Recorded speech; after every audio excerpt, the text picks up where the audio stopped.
आया। शौकत की हलक से निकलने वाली आवाज़ ने एक लहजे में मुझे समझा दिया कि इसे काफ़ी चोट लगी। वो बेहोश हो गया था या कुछ देर के लिए बेकार हो गया था। शौकत के हाथ से टॉर्च लुढ़कती हुई दूर चली गई। इसकी आड़ी तिरछी रोशनी एक जिस्म पर पड़ रही थी।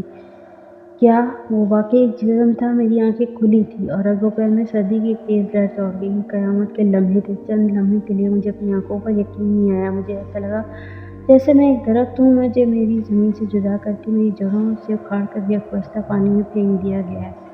मेरा यकीन, मेरा ईमान, मेरी जुर्रत, मेरी रोशन ख़याली, सब कुछ एक खटाटोप तारीकी में डूबता चला गया। मैं बकायमी होशो-हवास अपनी खुली आंखों से एक माफ़ूकुल अक़ल चीज़ को देख रहा था। शायद मेरे अल्फाज मेरी कैफियत को बयान करने के कासिर नहीं।